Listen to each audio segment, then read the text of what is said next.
الحمد لله رب العالمين والصلاة والسلام على رسوله الأمين وعلى آله وصحبه أجمعين أما بعد.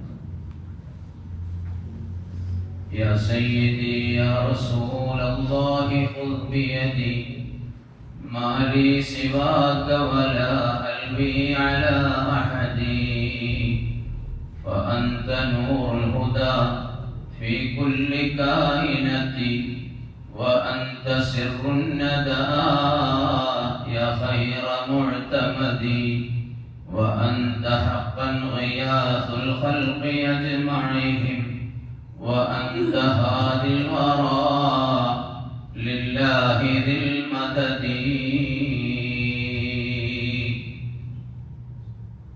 ബഹുമാനമുള്ള മുഅ്മിനീങ്ങളെ, അല്ലാഹു സുബ്ഹാനഹു വ തആല വിശുദ്ധമായ റമദാൻ ശരീഫിന്റെ ഈ മൂന്നാം സുദിനത്തിൽ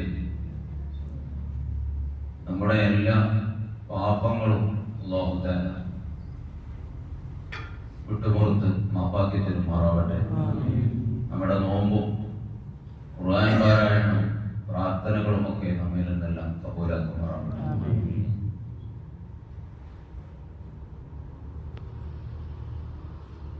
ഏതൊരു അമലും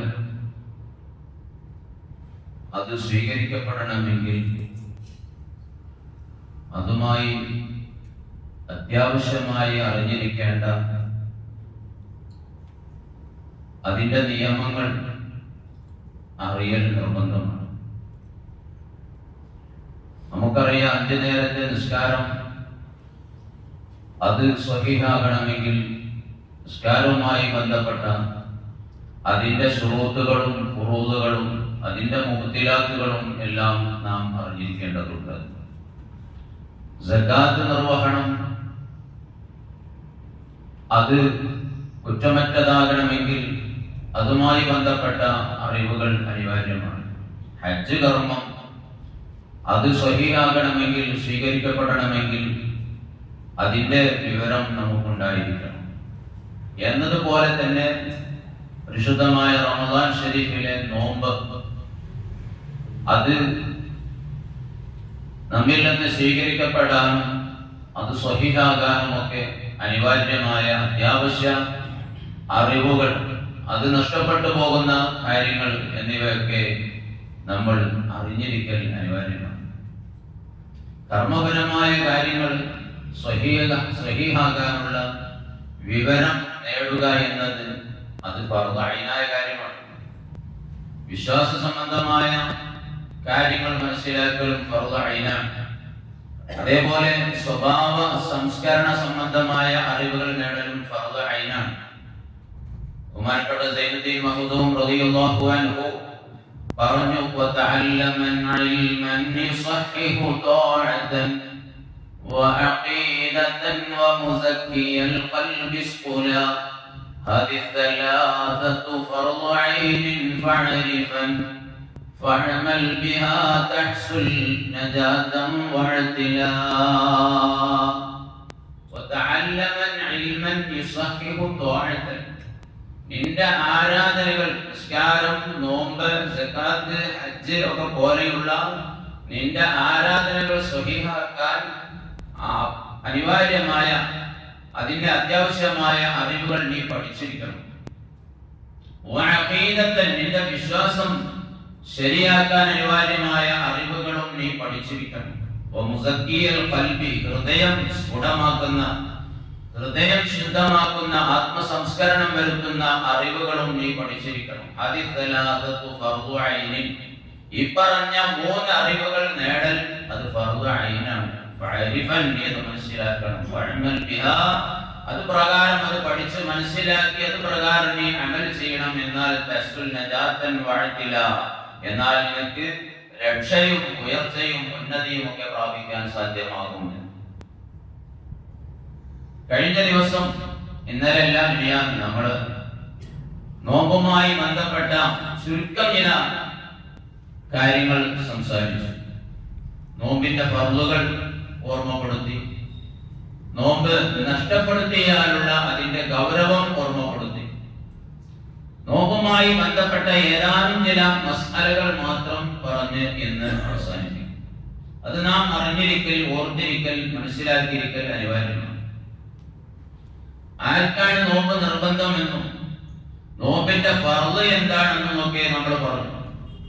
അക്കൂട്ടത്തിൽ നമ്മൾ ഓർമ്മപ്പെടുത്തി നോമ്പിന്റെ ഫർള് ആകെ രണ്ടെണ്ണമേ ഉള്ളൂ. ഒന്ന്, എല്ലാ ദിവസത്തിനു വേണ്ടിയും തലേ രാത്രി നിയ്യത്ത് ചെയ്യുക എന്നത്.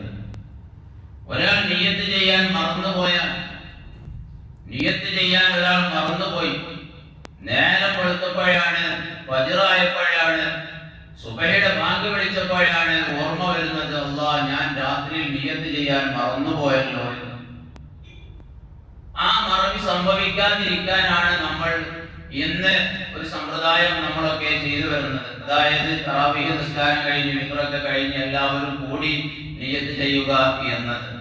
അതങ്ങനെ ആ സമയത്ത് തന്നെ നിയ്യത്ത് ചെയ്യാന്ന് പറയുന്ന സുന്നത്തൊന്നുമില്ല. തറാവീഹ് കഴിഞ്ഞിട്ട് അല്ലെങ്കിൽ വിത്ര കഴിഞ്ഞിട്ട് നിയ്യത്ത് വെക്കണം എന്നുള്ള അങ്ങനെ സുന്നത്തില്ല.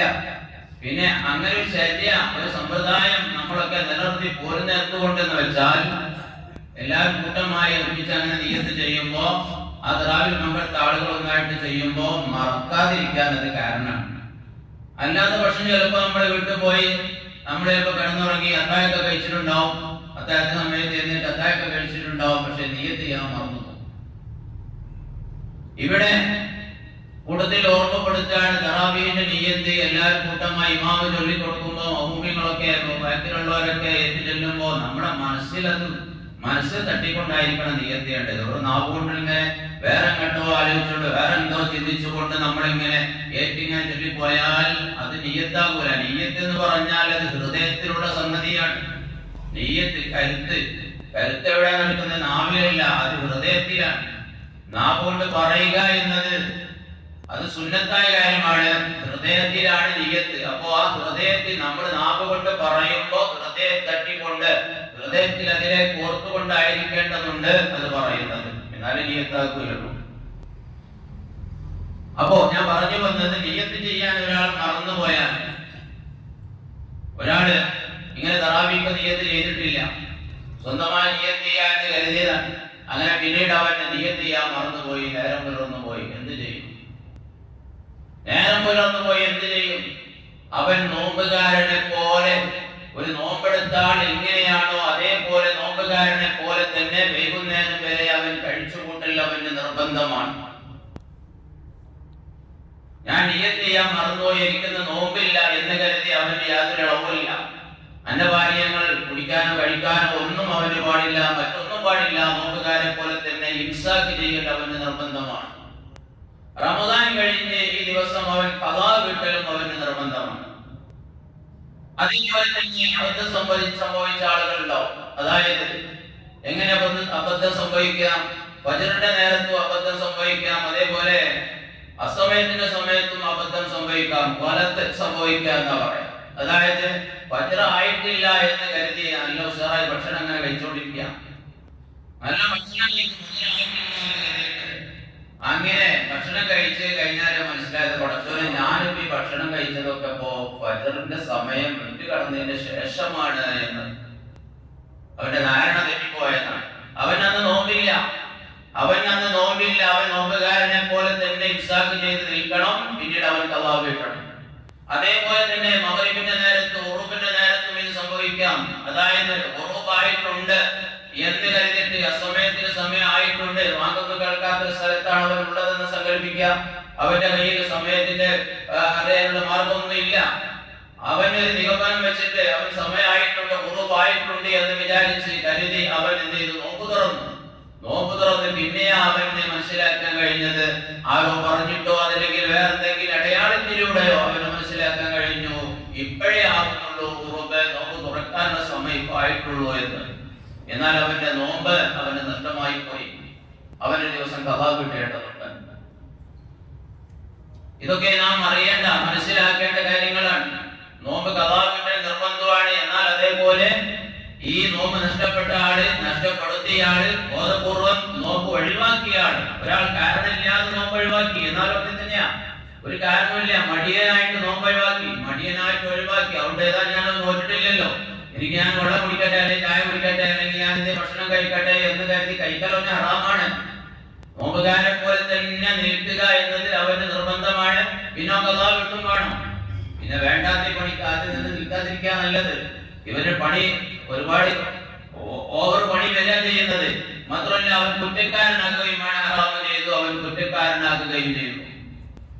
എന്നാൽ കാരണമുള്ള ആളുകൾക്ക്, കഴിഞ്ഞ ദിവസം നമ്മൾ പറഞ്ഞു, രോഗമുള്ള ആളുകൾക്ക്, നോമ്പെടുക്കാൻ പ്രയാസം ഉണ്ടാകുന്ന രോഗമുള്ള ആൾക്ക് തൽക്കാലം അവൻ നോമ്പെടുക്കേണ്ടതില്ല, പിന്നീട് മറ്റൊരു ദിവസം അവന്റെ നോമ്പിനെ അവൻ ഖളാ കിട്ടിയാൽ മതി എന്ന് പറഞ്ഞു. അങ്ങനെ കാരണമുള്ള നോമ്പ് ഒഴിവാക്കൽ അനുവദിക്കപ്പെടുന്ന രൂപത്തിലുള്ള രോഗമുള്ള ആള്, രോഗത്തിന്റെ കാഠിന്യം കാരണം അവൻ ഇളവുണ്ട്, അവൻ നോമ്പെടുത്തിട്ടില്ല. അങ്ങനെയതാ നോമ്പില്ലാത്തവനായി അവൻ പകൽ സമയത്ത് അവന്റെ രോഗത്തിന് ആശ്വാസം വന്നു, നല്ല ശമനം വന്നു. എന്നാൽ ബാക്കി സമയം, പിന്നീട് മഗ്‌രിബ് വരെയുള്ള സമയം ഇംസാക്ക് ചെയ്യൽ അവന്റെ സുന്നത്താണ്.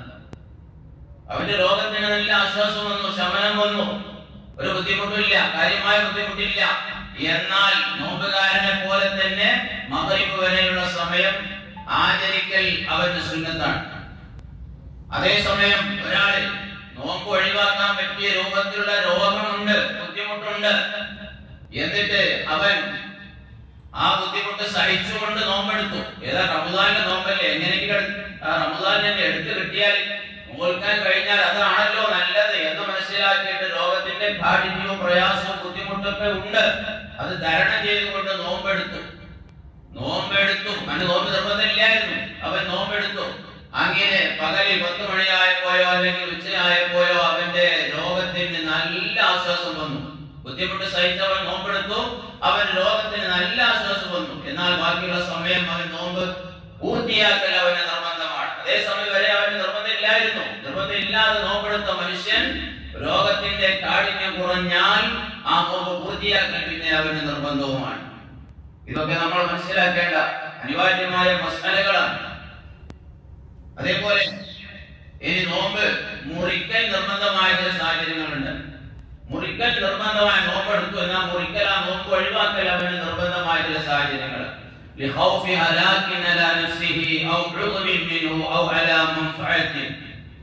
തന്റെ ശരീരത്തിന്റെ നാശം അവൻ ഭയപ്പെട്ടു. ഞാനിപ്പോ നോമ്പ് മുറിച്ചിട്ടില്ലെങ്കിൽ വലിയ അപകടം സംഭവിക്കും, മരണം സംഭവിക്കും, ആ ഒരു അവസ്ഥയിലാണുള്ളത്.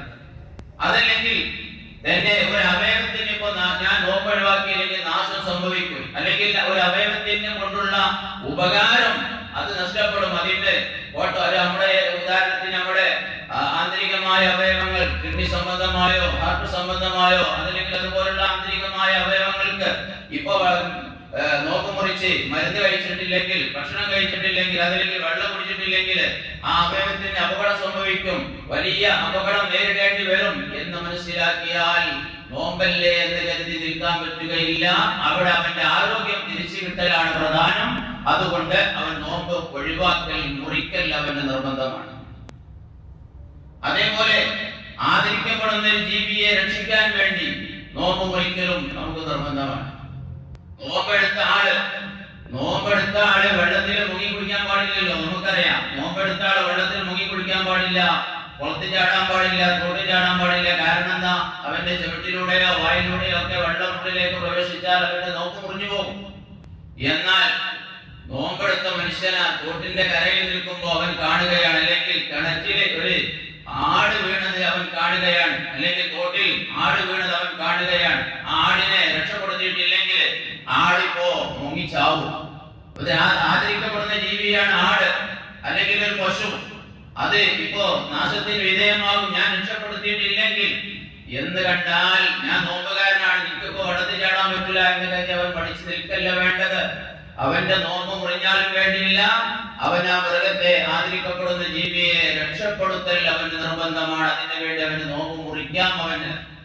എന്നല്ല അവന്റെ നോമ്പ് മുറിച്ച് നോമ്പ് എന്തായാലും മുറിയുമെങ്കിൽ അത് മുറിക്കൽ അവൻ നിർബന്ധമാണ്, ആ ജീവിയെ രക്ഷപ്പെടുത്താൻ വേണ്ടി.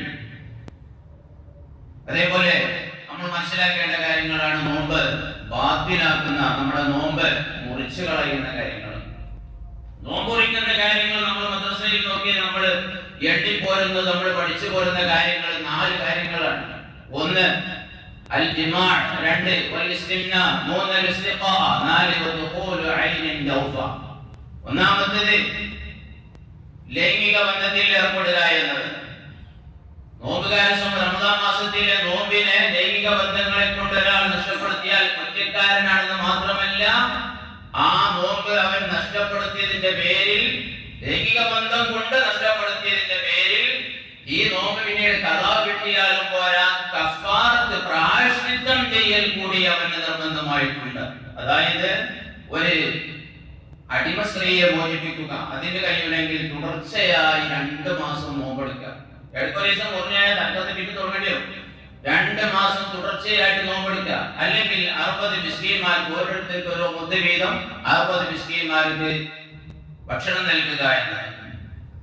അപ്പൊ ഈ വക വലിയടക്കാരുടെ ബുദ്ധിമുട്ടിനൊന്നും ആദ്യം തന്നെ മുതിരാതിരിക്കലാണ് ഏറ്റവും നല്ലത്. നോമ്പ് കാലത്ത് അത്തരം കാര്യങ്ങളൊക്കെ ശ്രദ്ധിക്കൽ വളരെ അനിവാര്യമാണ്. രണ്ടാമത്തേത് മനിയ് പുറപ്പെടുവിക്കുക എന്നതാണ്. തന്റെ പ്രവർത്തനം കൊണ്ട് തന്നെ മനിയ് പുറപ്പെടുക എന്നതാണ്. അത് ഉറക്കത്തിലോ സ്വപ്നസ്കലനത്തിലൂടെ ഒക്കെ പുറപ്പെട്ട അതുകൊണ്ട് നോമ്പ് മുറിയുകയില്ല. തന്റെ പ്രവർത്തനം കൊണ്ടായാൽ നോമ്പ് മുറിയുന്നതാണ്. മൂന്നാമതായി ഉണ്ടാക്കി ഛർദിക്കുക എന്നതാണ്. അതായത് ഛർദി ഉണ്ടാക്കുക. ഛർദി ഉണ്ടാക്കുന്ന എന്തോ പ്രവർത്തനം അത് ചെയ്താൽ ഛർദിക്കും. ആ നിലക്കുള്ള പ്രവർത്തനം ഉണ്ടാകുമ്പോ അണ്ണാക്കിലേക്ക് കഴിയിട്ടെങ്ങനാക്കിയ ചിലപ്പോ നമ്മള് ബ്രഷ് ചെയ്തപ്പോ നാവ് ക്ലീൻ ആക്കാൻ വേണ്ടി നല്ല ഉഷാറായിട്ട് അങ്ങോട്ട് ഇട്ടാൽ ചിലപ്പോ എന്താവും അത്താൻ കഴിച്ച പിന്നെ നമ്മൾ കഴിച്ച സാധനമായിട്ട് ചിലപ്പോൾ കൊണ്ട് പോകുന്നത് വരും, പ്രത്യേകിച്ച് രാവിലെയൊക്കെ ആവുമ്പോ. അപ്പോ അത്തരത്തിലുള്ള പ്രവർത്തനങ്ങളൊന്നും ചെയ്യാതിരിക്കണം. ബോധപൂർവം നമ്മൾ ഉണ്ടാക്കി ഛർദിക്കുന്ന പ്രവർത്തനമൊന്നും ചെയ്യാതിരിക്കേണ്ടതുണ്ട്. അതേപോലെ നോമ്പോറ്റി വൈകുന്നേരം നേരം പോലില്ല. ചില മക്കളൊക്കെ ഉണ്ടാവും നോമ്പോറ്റിട്ട് വൈകുന്നേരമായിട്ടില്ല, നേരം പോയി കിട്ടില്ല. അപ്പൊ പലജാതി കളി കളിക്കും. ആ കൂട്ടത്തിൽ പല ഉരുണ്ടുമരണ കളിയും പല കാലും അങ്ങോട്ടും തലകിക്കൊണ്ടാക്കിയുള്ള കളിയൊക്കെ കളിക്കും. ചിലപ്പോ അതിലൊക്കെ ആ സമയത്ത് കാഞ്ഞ വയറാണ്, ചിലപ്പോ ഒന്നായിട്ട് കൂടി അറിഞ്ഞിട്ട് പോരും, നോമ്പ് വാത്തിലായി പോകും. അങ്ങനല്ലോ സമയം പോകാതാവുമ്പോൾ ചില പല കളികളുണ്ടാവുമല്ലോ. അപ്പൊ അതൊക്കെ ശ്രദ്ധിക്കേണ്ടതാണ്. പിന്നീട് നാലാമതായി ഉള്ളിലേക്ക് വല്ല വസ്തുവും വല്ല തടിയും പ്രവേശിക്കുക എന്നതാണ്. നോമ്പുകാരന്റെ ഉള്ളിലേക്ക് വല്ല തടിയും പ്രവേശിക്കുക. തടി എന്ന് പറയുമ്പോ വലിയ ഉരുണ്ടെന്നോ സാധനാകണോ എന്നൊന്നുമില്ല. തടി എന്ന് പറഞ്ഞാൽ വളരെ നിസ്സാരപ്പെട്ട സംഗതികൾ വരെ ആ കൂട്ടത്തിൽ ഉൾപ്പെടും. നമ്മൾ ഭക്ഷണം കഴിച്ച നേരത്ത് നമ്മുടെ പല്ലുകൾക്കിടയിൽ അവശേഷിച്ചിരുന്ന എന്തോ വസ്തു അത് നമ്മുടെ വയറ്റിലേക്ക് പോയാൽ അത് നമുക്ക് തുപ്പിക്കളയാൻ എടുത്തു കളയാൻ സാധിക്കുന്നതായിരുന്നു. അത് ഉള്ളിലേക്ക് പോയാൽ പോലും നമ്മുടെ നോമ്പ് ബാത്തിലാകും. കഫം അത് തുപ്പിക്കളയാൻ സാധിക്കുന്നത്, പുറത്തേക്ക് ഒഴിവാക്കാൻ കഴിയുന്ന കഫം നമ്മൾ അത് ഉള്ളിലേക്ക് ഇറക്കിയാൽ നമ്മുടെ നോമ്പ് ബാത്തിലായി പോകും. നിസ്കാരം അങ്ങനെ തന്നെയാണല്ലോ. നിസ്കാരത്തിന്റെ ഇടയിൽ നമുക്ക് കഫം ഇറക്കിയാൽ എന്ത് ചെയ്യാം? അത് തുപ്പിക്കളയാൻ കഴിയുന്നതാണെങ്കിൽ തുപ്പിക്കളയണം. അല്ലാത്ത പക്ഷം ഉള്ളിലേക്ക് ഇറക്കിപ്പോയാൽ നമ്മുടെ നിസ്കാരം ബാത്തിലാവും. പള്ളിയിലാണെങ്കിൽ എന്താ ചെയ്യാൻ നോക്കാൻ പറ്റുമോ? പള്ളിയിലാണെങ്കിൽ അതിന് നമ്മുടെ കയ്യിൽ എന്ത് വേണം, ഒരു ടവലോ അതില്ലെങ്കിൽ അതുപോലെ എന്തെങ്കിലുമൊക്കെ കയ്യിൽ വേണമെന്ന് പറഞ്ഞാൽ അതിന് അങ്ങനെ ചിലപ്പോ ഏത് സമയത്ത് ചിലപ്പോ മുഖം നന്നായിട്ട് കഫ ഇളകുക എന്ന് പറയാൻ പറ്റില്ല, അല്ലെങ്കിൽ വായിന്ന് ചിലപ്പോ രക്തം പൊടിയാന്ന് പറയാൻ പറ്റില്ല. അങ്ങനത്തെ സാഹചര്യത്തിലൊക്കെ എന്ത് ചെയ്യണം? ആ ടവൽ എടുത്ത് അതിലേക്ക് തൊട്ടിട്ട് നമ്മളെ പോക്കറ്റ് ഇട്ടാ പണിയൊക്കെ ഇടണ്ട, പോക്കറ്റിൽ ഇടുക.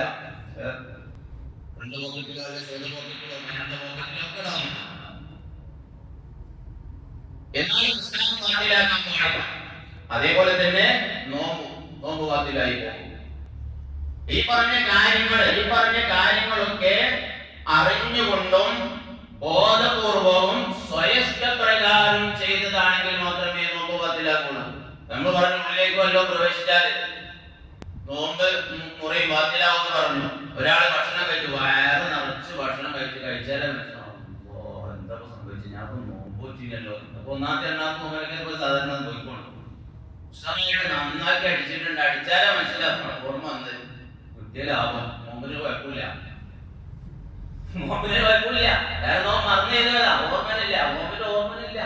ഒന്നാമത്തെ നോമ്പിലൊക്കെ ഉണ്ടാകുന്ന സംഭവിക്കുന്നുണ്ട് ചില കുട്ടികൾക്കൊക്കെ. അപ്പൊ അതേപോലെ ഒരാൾ പിടിച്ചു വെച്ചെന്ത് നോമ്പുകാരൻ ആയ ഒരാളെ വേറൊരാൾ പിടിച്ചു വെച്ച് അവനെന്ത് വായങ്ങൾ പിടിച്ചിട്ട് വായക്കോ അവിടെ വെച്ചു ഓൻ്റെ ഒന്നുമില്ല. അതിപ്പോ പറഞ്ഞാൽ ഏതായാലും എനിക്ക് അൽഹംദുലില്ലാഹ് കിട്ടിയ ലാഭം ഒന്നും വിചാരിക്കാൻ പാടില്ല കേട്ടോ. വിചാരിക്കാൻ പാടില്ല. ഓനെ ഒരിക്കലും അതിനോട് മാനസികമായിട്ട് പിന്നെ ഒരു നിലക്ക് അവൻ അതിനോട് സപ്പോർട്ട് ചെയ്തിട്ടില്ല, അനുകൂലിച്ചിട്ടില്ല. ഓനെ നിർബന്ധിച്ചു, ഓനെ കൊണ്ട് വെള്ളം കുടിപ്പിച്ചു, ഭക്ഷണം കഴിപ്പിച്ചു, അല്ലെങ്കിൽ ഓൻ മർദ്ദനം കിട്ടും. ഓനത് കഴിച്ചിട്ടില്ലെങ്കിൽ കുടിച്ചിട്ടില്ലെങ്കിൽ ഓന് പീഡനമുണ്ട്, മർദ്ദനമുണ്ട്. അവനെ നിർബന്ധിപ്പിച്ചു, അവനോട് കഴിപ്പിച്ചു, കുടിപ്പിച്ചു. എന്നാൽ അവന്റെ നോമ്പ് വാർത്തയിലല്ല, മറ്റൊരു ചെയ്ത തെറ്റാണ്, അത് വേറെ വിഷയം. പക്ഷേ ഇവന്റെ നോമ്പിന് യാതൊരു തകരാറും സംഭവിക്കുകയില്ല. ഇനി അറിഞ്ഞുകൊണ്ട് വായിക്കണം എന്നാണ് പറഞ്ഞത്. അറിയാതെ ചെയ്തു പോയാൽ, അറിയാതെ വിവരമില്ലാതെ ചെയ്തു പോയാൽ അവന്റെ നോമ്പ് വാർത്തയില്ല. ഏത് വിവരമില്ലാത്തതും രണ്ട് തരത്തിലുണ്ട്. വിവരമില്ലാത്തവര് രണ്ട് തരത്തിലുണ്ട്. ജാഹിലും മഴതോറുണ്ട്, ജാഹിലും വൈറും മഴതോറുണ്ട്. വിവരമില്ലായ്മക്ക് കാരണമുണ്ട്, അങ്ങനത്തെ വിവരമില്ലാത്ത ആള്. വിവരമില്ലായ്മക്ക് കാരണമില്ല, അങ്ങനത്തെ ആള്. പഠിക്കാനും മനസ്സിലാക്കാനും അറിയാനും ഒക്കെയുള്ള സാഹചര്യങ്ങളും സന്ദർഭങ്ങളും അതിനുള്ള സംവിധാനങ്ങളും ഒക്കെ ഉണ്ട്. പക്ഷേ ഓനൊന്നും തിരിഞ്ഞു നോക്കിയിട്ടില്ല, അങ്ങോട്ടൊന്നും പോയിട്ടില്ല, അതൊന്നും പഠിക്കാനുള്ളവർക്കൊന്നും ഓൻ എത്തിപ്പെട്ടിട്ടില്ല, ഓനൊന്നും ആവൂല. അങ്ങനെ നടന്ന് വിവരമില്ലാത്തവനായി മാറി. ഓൻ ജാഹില് വയറും മഴത്തൂറാണ്. ഓൻ വിവരമില്ല. അവനെന്ന് സംഭവിച്ചു പോയാൽ അവൻ കുറ്റക്കാരനാണ്, അവന്റെ നോമ്പ് പാത്തിലാണ്, നിസ്കാരത്തിലാണ്, നിസ്കാരം പാത്തിലാണ്, മറ്റു കർമ്മങ്ങളൊക്കെ അങ്ങനെ തന്നെയാണ്. അതേ സമയത്ത് ഇന്ന് ഇസ്ലാമൊക്കെ വന്നതാണ്, അടുത്ത ദിവസം ഇസ്ലാമൊക്കെ വന്നതാണ്, ഓന് വിവരങ്ങൾ കിട്ടിയിട്ടില്ല. അതല്ലെങ്കിൽ വിവരമുള്ള വിദ്യാലയങ്ങളോ മറ്റോ സംവിധാനങ്ങളോ ക്ലാസുകളോ പാഠശാലകളോ ഇതൊന്നും അവന്റെ പരിസരത്തില്ല. അതൊന്നും ഉള്ളിടത്തല്ല അവനുള്ളത്, അതുമായി അകന്നവനാണ്, അവന് എത്തിപ്പെടാൻ കഴിയില്ല. അങ്ങനത്തെ സാഹചര്യത്തിലാണ് ഒരാളുള്ളത്. അതല്ലെങ്കിൽ ബുദ്ധിപരമായിട്ട് പിന്നാക്കം നിൽക്കുന്ന ആളാണ്, ഇതൊന്നും പഠിക്കാൻ മനസ്സിലാക്കാനുള്ള വേണ്ടത്ര കഴിവും ശേഷിയൊന്നും അവനില്ല. ഈ നിലക്കൊക്കെയുള്ള ആളുകൾ അവർ മഴതൂറാണ്, അവർക്ക് ഉദറുണ്ട്, അവർ വേരില്ലായ്മക്ക് ഉദറുണ്ട്. അവരൊന്ന് സംഭവിച്ചു പോകുന്നത് പുറക്കപ്പെടും. അതുകൊണ്ട് അവർ നോമ്പ് പാത്തിലല്ല, അവർ നിസ്കാരം പാത്തിലല്ല. അങ്ങനെ സംഭവിച്ചു പോയാൽ ഇന്ന് ചില ആളുകൾ ചോദിക്കലുണ്ട്, ഉള്ളിലേക്ക് വല്ലതും പ്രവേശിച്ചാൽ നോമ്പ് മുറിയോ എന്ന് ചോദിക്കുന്ന ചില ആളുകളൊക്കെ ഇങ്ങനെ ചില മസലങ്ങൾ ചോദിക്കും. എല്ലാവരും പലതരത്തിലുള്ള രോഗമുള്ള ആൾക്കാരുണ്ടോ, പ്രത്യേകിച്ച് ഇപ്പൊ ചില നേരത്തൊക്കെ കണ്ണ് രോഗം അല്ലാതെ പടർന്നു പിടിച്ചിട്ടുള്ള സമയപ്പോ ചിലയിടത്തൊക്കെ മഞ്ഞവീതുണ്ട്. ഇപ്പോ ചില ഏരിയയിൽ ഒരു ഏരിയയിലൊക്കെ കണ്ണിന് ഏരിയകളൊക്കെ ഉണ്ടപ്പോ ചില ആളുകൾക്ക് കണ്ണില് മരുന്നിച്ചാൽ നോമ്പ് മുറിയോ, കണ്ണില് മരുന്നിച്ചാൽ നോമ്പ് മുറിയില്ല. അതേപോലെ ഇഞ്ചക്ഷൻ ചെയ്താല് നോമ്പ് മുറിയും. നമുക്കൊക്കെ ചിലപ്പോ പല തരത്തിലുള്ള ഇഞ്ചക്ഷൻ ചെയ്യേണ്ട ആൾക്കാരുണ്ടാവും നമ്മുടെ കൂട്ടത്തിൽ. പല രോഗമില്ലാത്ത മനുഷ്യന്മാർ ഉപയോഗിക്കണം ആൾക്കാരുടെ കൂട്ടത്തിലെ പറയണ ഞാൻ ഉൾപ്പെടെ നമ്മളൊക്കെ പലതരത്തിലുള്ള രോഗികളാണ്. അഭാവത്തിലെ മേജറായ അസുഖങ്ങളെ തൊട്ട് നമ്മളൊക്കെ കാത്തുരക്ഷിക്കുമാറാവട്ടെ. ഇഞ്ചക്ഷൻ ചെയ്താൽ നോമ്പ് മുറിയില്ല. ഇഞ്ചക്ഷൻ ചെയ്യുന്നത് നമ്മുടെ മാംസത്തിലേക്കാണെങ്കിൽ അവിടെ നോമ്പ് മുറിയില്ല, കൈകാലത്ത് തർക്കമില്ല. മാംസത്തിലേക്കാണ് ഇഞ്ചക്ഷൻ ചെയ്യണമെങ്കിൽ നോമ്പ് മുറിയില്ല. അതേസമയത്ത് ഞരമ്പിലേക്കാണ് ഇഞ്ചക്ഷൻ ചെയ്യുന്നത് എങ്കിൽ നോമ്പ് മുറിയും. ശ്രദ്ധിക്കേണ്ട കാര്യം അത് മുജോഫാണ്. നോക്കിലേക്ക് വല്ലതും പ്രവേശിച്ചാൽ, നോമ്പുകാരന്റെ ഉള്ളിലേക്ക് വല്ലതും പ്രവേശിച്ചാൽ അവന്റെ നോമ്പ് മുറിയും എന്ന് പറഞ്ഞതിൽ ഞരമ്പാകുമ്പോ ഞരമ്പിന്റെ ഉള്ളിലേക്ക്. അതേപോലെ തന്നെ ഗ്ലൂക്കോസ് കയറ്റുന്ന അങ്ങനെ തന്നെയാ. നമ്മൾ വല്ലാത്ത ക്ഷീണം, ഒരാൾക്ക് വല്ലാത്ത ചെറിയ തലകറക്കും ക്ഷീണമൊക്കെ ഉണ്ടായി അങ്ങനെ വീട് കൊണ്ടുവന്ന് അവര് ആദ്യം എന്താ ചെയ്യാ, വേറെ ഗ്ലൂക്കോസിന്റെ ബോട്ടിൽ എടുത്തിട്ട് ഒരു സ്റ്റാൻഡ് കൊണ്ടുവന്ന് വെച്ചിട്ട് വേറെ ഗ്ലൂക്കോസ് കയറ്റാൻ തുടങ്ങുന്നത്. അപ്പൊ നമ്മൾ നോമ്പുകാരനാണ്. എന്നാൽ അങ്ങേയറ്റം സീരിയസ് ആയ രോഗിയാണ്, അവന് ഗ്ലൂക്കോസ് മേലാ നിൽക്കുന്നത്, അവനെ പറ്റിയുള്ള കഥല്ല പറഞ്ഞു, അവന് നോക്കാൻ നിർബന്ധമില്ല, വേറെ അവനെ പറ്റിയുള്ള കഥല്ല പറഞ്ഞത്. ചെറിയ ക്ഷീണം തോന്നി അവനെ കൊണ്ടേ ഗ്ലൂക്കോസ് കയറ്റാണ്, അവൻ ഗ്ലൂക്കോസിന് വിധേയനാക്കുകയാണ്. അവിടെ നോമ്പുകാരാണ്, അത് ഒഴിവാക്കാനൊന്നും പറ്റുമെങ്കിൽ അത് ഒഴിവാക്കാനല്ല. അതുകൊണ്ട് അവന്റെ നോമ്പ് ബത്തിലാകും. അതേപോലെ ഇഞ്ചക്ഷന്റെ കാര്യം തന്നെ, ഇഞ്ചക്ഷൻ എടുക്കാനുണ്ടെങ്കിൽ അത് ഏറ്റവും നല്ലത്. അക്കാര്യത്തിലൊക്കെ അഭിപ്രായ വ്യത്യാസങ്ങളുണ്ട്. നോമ്പ് മുറിയും എന്നാണ് പ്രബലമായത്. ചില ആളുകൾ മുറിയില്ല എന്നൊക്കെ പറയുന്ന പണ്ഡിതന്മാരുണ്ട്. അപ്പോ സൂക്ഷ്മത ഏറ്റവും നല്ലത്, നോമ്പായത് കൊണ്ട് തന്നെ ഏറ്റവും നല്ലത് അതൊക്കെ മഗ്‌രിബിന്റെ ശേഷത്തേക്ക് എത്തിക്കലാണ് ഏറ്റവും നല്ലത്. ഇഞ്ചക്ഷൻ ചെയ്യലും അതേപോലെ ഗ്ലൂക്കോസ് വേണമെന്ന് കയറ്റി വെക്കണേ, നമുക്കൊക്കെ വേണമെന്ന് കയറ്റി വെക്കാം. നല്ലത് എന്താ, മഗ്‌രിബിന്റെ ശേഷം പോയിട്ട് കയറ്റില്ല നല്ലത്. ഏതായാലും തെറാപ്പിയൊക്കെ എത്താൻ കുറച്ചുകൂടി ഉഷാറുണ്ടാവും വേണമെന്ന് കയറ്റി പോന്നാല്. അപ്പൊ നമുക്ക് ആ നേരത്തെ കാത്തലാണ് ഏറ്റവും നല്ലത്. അതേപോലെ പുകവലിക്ക, ആവി പിടിക്കുക, ഇതൊക്കെ ചില ആൾക്കാരൊക്കെ വലിക്കാൻ വലിച്ചാൽ ഇപ്പൊ അതുകൊണ്ട് കറണ്ട് അതുകൊണ്ട് തടി ഉള്ളിലേക്ക് പ്രവേശിക്കുന്ന കാര്യത്തിൽ ആർക്കും പറഞ്ഞു പോകേണ്ട ആവശ്യമില്ല. നമുക്ക് തന്നെ ഒന്ന് വലിച്ചു നോക്കിയായിട്ട് ഇങ്ങനെ വെള്ളം സീരിയലിനൊന്ന് ഉപയോഗിക്കാൻ മതി, വല്ല ഉണ്ടോ എന്നാൽ അതിനേക്കാളും കൂടുതൽ നമ്മൾ ഉള്ളിലേക്ക് പോകുന്നുണ്ട് വൈദ്യശാസ്ത്രം തെളിയിച്ചതാണ്. നമുക്ക് എല്ലാവർക്കും അറിയുന്ന കാര്യമാണ്. അതുകൊണ്ട് വലിയ ഹാർട്ട് സംബന്ധമായ അസുഖങ്ങൾ, അതേപോലെ ക്യാൻസർ സംബന്ധമായ അസുഖങ്ങളൊക്കെ പുകവലി കാരണമായി ഉണ്ടാകുമെന്ന് ഇന്ന് ആധുനിക വൈദ്യശാസ്ത്രം വളരെയധികം വ്യക്തമാക്കിയതും തെളിയിച്ചതും നമുക്കൊക്കെ ബോധ്യപ്പെട്ടതും അത് മുഖേനയുള്ള രോഗികളെ നമ്മളൊക്കെ കണ്ടവരും മനസ്സിലാക്കിയതുമാണ്. പുകവലിക്കലും ഒക്കെ ആ ഗണത്തിൽപ്പെട്ടതാണ്. എന്നാൽ ആവി പിടിക്കല് ഒന്നും ഇടാതെ കാലി വെള്ളത്തില്, ചില ഡോക്ടർമാർ പറയും ഒന്നും ഇടണ്ട, കാലി വെള്ളം കൊണ്ട് മാത്രം ആവി പിടിച്ചാൽ മതി എന്ന് പറയും. എന്നാലും ആ ആവി അതിങ്ങനെ നീരാവിയായിട്ട് പോയിട്ട് അത് വെള്ളമായി മാറുന്നുണ്ട്. നമുക്കറിയാം, നമ്മള് ഒരു അടുപ്പത്ത് നമ്മൾ വെള്ളം തിളപ്പിക്കാൻ വേണ്ടി പാത്രത്തിൽ കലത്തിൽ വെള്ളം വെച്ചു, ആ വെള്ളത്തിന്റെ മുകളിൽ വെച്ച മൂടി നമ്മൾ വെച്ചു നോക്കുക. ആ മൂടി ഇനി ഒന്ന് പൊന്നിച്ച് പിടിച്ച് കാത്ത് തുടച്ച് വൃത്തിയാക്കി അല്ലെങ്കിൽ വേറെ മൂടി വെച്ചിട്ട് ഇങ്ങനെ പിടിച്ചു വെക്കുക. ആവി മാത്രം തണ്ടിച്ച് വെക്കുക, കുറച്ചേരം കഴിഞ്ഞിട്ട് നോക്കുക, വെള്ളമാണ്. എന്നതുപോലെ നമ്മൾ ആവി പിടിക്കുമ്പോഴും അതിന്റെ ജലാംശം നമ്മുടെ ഉള്ളിലേക്ക് പ്രവേശിക്കുന്നുണ്ട്. അപ്പോ നല്ലത് നോമ്പുകാരന് നല്ലത് അത്തരം പണിയൊന്നും ആ നേരത്തിൽ കണ്ട. അലർജിന്റെ അസുഖമുള്ള ആളുകള്, ശ്വാസമുട്ടലിന്റെ അസുഖമുള്ള ആളുകള്, അതേപോലെ തലവേദന ജലദോഷമൊക്കെ പിടിച്ച ആളുകള്, അവർക്കൊക്കെ ചിലപ്പോൾ ആവി പിടിക്കൽ അനിവാര്യമാവും. അത് ഫജ്റിന്റെ മുമ്പ് നല്ലോണം പിടിച്ചോട്ടെ. എന്നിട്ട് അതേപോലെ മഗ്‌രിബ് കഴിഞ്ഞിട്ടും മഗ്‌രിബ് നോമ്പ് ഉടനെ തുടങ്ങി ആവി പിടിക്കല്. തൽക്കാലം ഒന്ന് അഡ്ജസ്റ്റ് ചെയ്യാം, ഒന്ന് സഹിച്ച് നിൽക്കുക കുറച്ചൊക്കെ, അതാ ഏറ്റവും നല്ലത്. പിന്നെ നല്ല കരുതൽ നമ്മൾ സ്വീകരിക്കാം. പല സമയങ്ങളിലൊക്കെ അത് കൂടുതലാകാതിരിക്കാനുള്ള വെയിലുകൊള്ളാതിരിക്കുക പോലത്തെ കാര്യങ്ങളൊക്കെ നമ്മൾ ശ്രദ്ധിച്ചാൽ അത് പരിധി വരെ നമുക്ക് നിയന്ത്രിക്കാൻ കഴിയും. എന്നാൽ നമ്മൾ നോമ്പ് നഷ്ടപ്പെടുത്തുന്ന പ്രവർത്തനത്തിലേക്ക് നമ്മൾ എടുത്തു ചാടാതിരിക്കലാണ് നമുക്ക് ഏറ്റവും നല്ലത്. പിന്നെ നമ്മൾ ചാവി എടുത്താലോ, ചാവി എടുത്താൽ നോമ്പ് കുറയോ? ചാവി എടുക്കൽ നമ്മളെല്ലാവരും വെച്ചിട്ടുണ്ടാവും. വണ്ടിന്റെ ചാവി കാർത്തി ചാവി ഉണ്ടാവും. ചാട്ടാവല്ലോ കുറെ കൊടുത്തു നോക്കും. ചവിട്ടിൽ തോണ്ടലേ, അതിന് ചാവി ഉണ്ടായാലും ശരി, ചെറിയ കുത്തികൾ കയറ്റിയാലും ശരി, ചവിട്ടിൽ തോണ്ടരുത്. ചവിട്ടിൽ തോണ്ടിയാൽ എന്താവും? നമ്മുടെ നോമ്പ് മുറിഞ്ഞു. അത് നമ്മളെ അറിയാതെ അങ്ങനെ ചെയ്ത രസമാണ്, അല്ലാത്ത രസമാണ്. ഇങ്ങനെ അത് നോമ്പ് വാത്തിലായിപ്പോ ശ്രദ്ധിക്കേണ്ടതാണ്. ഇങ്ങനെ തുടങ്ങിയുള്ള കാര്യങ്ങളൊക്കെ നമ്മൾ ശ്രദ്ധിക്കേണ്ടതുണ്ട്. നോമ്പില് കറാഹത്തായ ചില കാര്യങ്ങൾ കൂടി പറഞ്ഞാൽ അവസാനിപ്പിക്കുകയാണ്. നോമ്പിൽ കറാഹത്തായ കാര്യങ്ങൾ ഉച്ചയ്ക്ക് ശേഷം ബ്രഷ് ചെയ്യാൻ ചില മനുഷ്യന്മാർ മനസ്സിലാക്കിയിട്ടുണ്ട്. നോമ്പ് വെച്ചാൽ പിന്നെ ബ്രഷ് തീരെ ചെയ്യാൻ പറ്റില്ല, അങ്ങനെ മനസ്സിലാക്കിയ ആൾക്കാർ. നോമ്പ് വെച്ചാല് ബ്രഷ് തീരെ ചെയ്യേണ്ടെന്ന് മനസ്സിലാക്കിയ ആൾക്കാരുണ്ട്. എന്താ ഒരടുത്തുനിന്നാ മനസ്സിലാവും, അങ്ങനെ മനസ്സിലാക്കിയിട്ടുണ്ട്. അങ്ങനെയല്ല,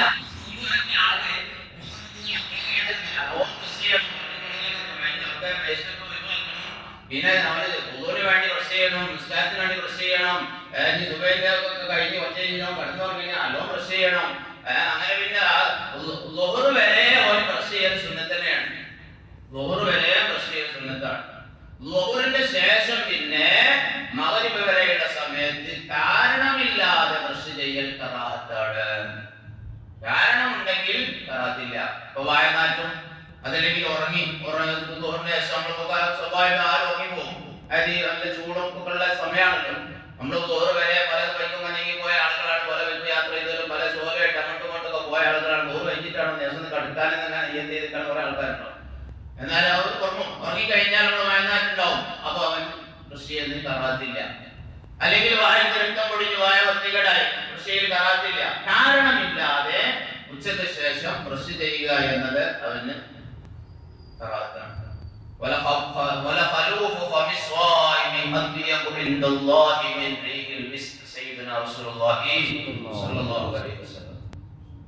നോമ്പുകാരന്റെ വായനാറ്റം അത് അല്ലാഹുവിന്റെ അടുക്കൽ കസ്തൂരിയേക്കാൾ വലിയ സുഗന്ധമുള്ളതാണ്. അല്ലാഹുവിന്റെ ഹബീബ് സല്ലല്ലാഹു അലൈഹി വസല്ലം അത് ഏത് വായനല്ല പറഞ്ഞത്? ഞാൻ ആദ്യം പറഞ്ഞല്ലോ, ളുഹ്റ് വരെ അവൻ നല്ലോ ബ്രഷ് ചെയ്തിട്ടുണ്ട്, എല്ലാ ഘട്ടത്തിലും ബ്രഷ് ചെയ്തിട്ടുണ്ട്, അവന്റെ വായന ഒന്നുമില്ല. പിന്നെ അതിനുശേഷം മഗ്‌രിബ് വരെയുള്ള അവന്റെ നോമ്പുകാരന്റെ നോമ്പ് നോറ്റത് കൊണ്ട് മാത്രമുള്ള അവന്റെ ആ വായുടെ ഗന്ധമാണ് പറഞ്ഞത്. അത് അല്ലാഹുവിന്റെ മുഹബ്ബാണ്, സ്വീകാര്യമായതാണ്, അല്ലാഹു ഇഷ്ടപ്പെടുന്നതാണ്. അല്ലാതെ ഈ ഹദീസ് എന്ത് മനസ്സിലാക്കി ചില ആളുകള് നോമ്പുണ്ടാവും ഇതിനവസ്ഥയുണ്ട് അള്ളാഹുവിന്റെ വലിയ കസ്തൂരിയാണ് അതെന്ന് പറഞ്ഞു. അങ്ങനല്ല. പിന്നെ വായിലിട്ട് വല്ലതും ചവക്കുക എന്നത് കറാത്താണ്. അതുകൊണ്ടല്ലോ വന്നിക്കുമ്പോ ഇങ്ങനെ എന്തെങ്കിലും കൈ കിട്ടുന്നതാണ് ഇങ്ങനെ കടിച്ചിട്ടും ഇങ്ങനെ കടിച്ചു വെക്കുക, അല്ലെങ്കിൽ കൊള്ളിട്ടിട്ട് വെറുതെ ഇങ്ങനെ കടിച്ചു തുപ്പുക, അങ്ങനത്തെ പരിപാടികളൊക്കെ അത് കറാഹത്താണ്. അങ്ങനെ വല്ലതും വായിട്ട് കടിച്ചിട്ടുണ്ട് എങ്കിൽ ആ കടിച്ച ഉമ്മനീർ മുഴുവൻ അവൻ തുപ്പി കളയൽ നിർബന്ധമാണ്. ആ ഉമ്മനീർ കടിച്ച ഉമ്മനീർ അവൻ കീഴ്പോട്ട് ഇറക്കി അവൻ നോമ്പ് വാത്തിലേക്ക് പോകും. ഉള്ളിലേക്ക് ഇറക്കാതെ തന്നെ എങ്ങനെ വായിട്ട് കടിക്കുക എന്നത്. പിന്നീട് വായിൽ ആവശ്യമില്ലാതെ ഭക്ഷണം രുചി നോക്കുക എന്നതും കറാഹത്താണ്. ഇയാളും മനസ്സിലാക്കുന്ന ഭക്ഷണം രുചി നോക്കൽ ഹറാമാണ്. അല്ല, ആവശ്യമുണ്ടെങ്കിൽ ഭക്ഷണം രുചി നോക്കാം, ആവശ്യമില്ലാതെ ഭക്ഷണം രുചി നോക്കൽ കറാഹത്താണ്. ഇങ്ങനത്തെ ആവശ്യമുണ്ട് ഒമ്പതിനാണ് എന്താ ഭക്ഷണം രുചി നോക്കേണ്ട ആവശ്യം അതുണ്ടാവും. വീട്ടിലുണ്ടാവും. അമ്മായിമ്മ പറഞ്ഞ് എന്ത് ചാറ്റിനെ അപ്പോട്ടിട്ട് അവരോട് അതേ അപ്പോട്ടിട്ടില്ല അവരപ്പോ തർക്കായി ഒരാളിട്ടൊന്നും ഒരാട്ടില്ല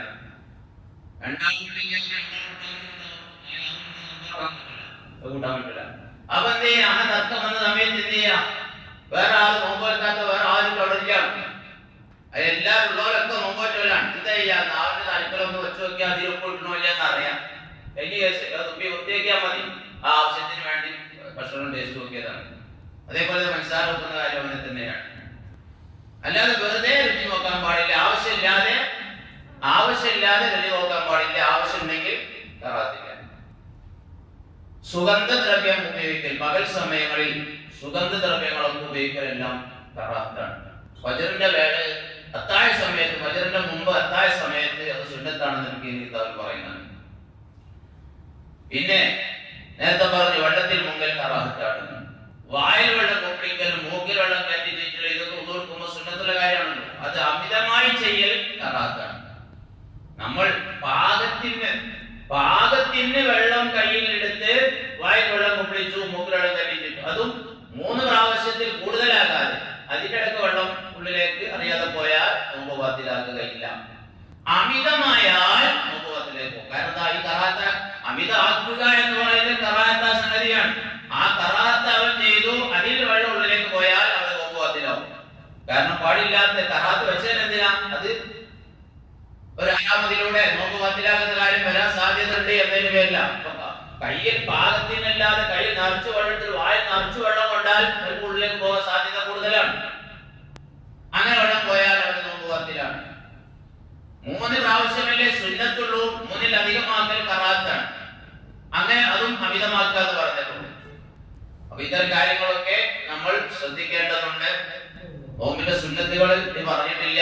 നോമ്പ് തുറക്കുന്ന നേരത്ത് നമ്മൾ പാലിക്കേണ്ട വലിയ സുന്നത്താണ് ദിക്ർ ചൊല്ലുക എന്നത്.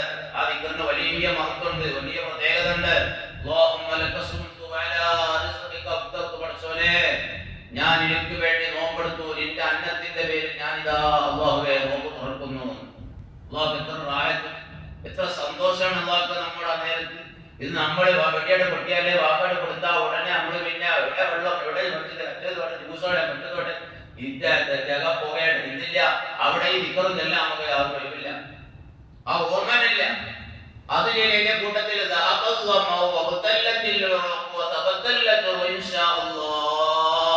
എന്നും കൂടി പറഞ്ഞാൽ വളരെ ഫിറ്റായി. ഇത് രണ്ടും പറയാൻ സുന്നത്താണ്. എന്താർത്ഥം? ദാഹം പോയി, ഒരു ഗ്ലാസ് വെള്ളം കാരക്ക തിന്നു, കാരക്കോട്ടും അല്ലെങ്കിൽ വെള്ളം കൊണ്ട് 2 കൊണ്ടിൽ ആദ്യം നല്ലതാണ് കാരക്ക്, പിന്നെ വെള്ളം. ഏതായാലും വെള്ളം കുടിച്ചാൽ ഒറ്റ ഗ്ലാസ് വെള്ളം കുടിച്ചാൽ തന്നെ ആ ഒരു പരിധി വരെയുള്ള ക്ഷീണക്കാട് പോയി, ഒക്കെ ഞരമ്പൊക്കെ ജീവൻ വെച്ചു. അതുകൊണ്ട് തന്നെ ഞാൻ ഇത് വെച്ചത് ദാഹം പോയി. ഞാടി ഞരമ്പുകളൊക്കെ ഞനഞ്ഞു, അതൊക്കെ ഉന്മേഷം വെച്ചു. അള്ളാഹു വേണ്ടക വെച്ചിട്ടുണ്ടെങ്കിൽ അവിടെ കൂലിയും സ്ഥിരപ്പെട്ട് കഴിഞ്ഞു. അത് നമുക്ക് ഉറപ്പില്ല. അള്ളാഹു വേണ്ടക വെച്ചിട്ടുണ്ടെങ്കിൽ അള്ളാഹുടെ അടുക്കൽ നമുക്ക് ഇതിന്റെ കൂലിയും കിട്ടിക്കഴിഞ്ഞു.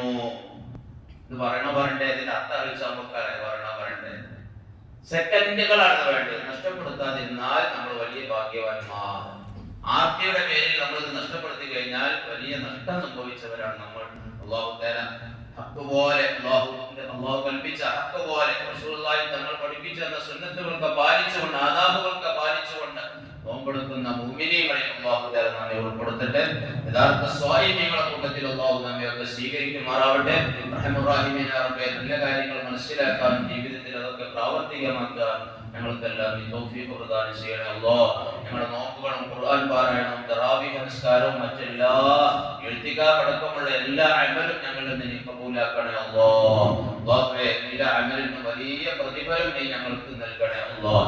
റമദാൻ മാസത്തിന്റെ ഈ ആദ്യ പത്തിൽ നീ റഹ്മത്ത് ചെയ്യുന്നവരുടെ കൂട്ടത്തിൽ ഞങ്ങളെയും ഞങ്ങളുടെ മാതാപിതാക്കളെയും ഞങ്ങളുമായി ബന്ധപ്പെട്ടവരെ ഞങ്ങളിൽ നിന്ന് മരിച്ചുപോയ ആളുകളൊക്കെ നീ ഉൾപ്പെടുത്തണേ അല്ലാഹ്. ഞങ്ങൾക്കൊക്കെ നീ നിന്റെ വിശാലമായ റഹ്മത്തിനെ ചൊരിച്ചു തരണേ അല്ലാഹ്. റബ്ബനാ തഖബ്ബൽ മിന്നാ ഇന്നക അൻതസ് സമീഉൽ അലീം വതുബ് അലൈനാ ഇന്നക അൻതത് തവ്വാബുർ റഹീം വർഹംനാ ബിഅൻവാഇ റഹ്മതിക യാ അർഹമർ റഹീമീൻ ബിഹഖി സ്വല്ലല്ലാഹു അലാ മുഹമ്മദ് സ്വല്ലല്ലാഹു അലൈഹി വസല്ലം സ്വല്ലല്ലാഹു അലാ മുഹമ്മദ് സ്വല്ലല്ലാഹു അലൈഹി വസല്ലം.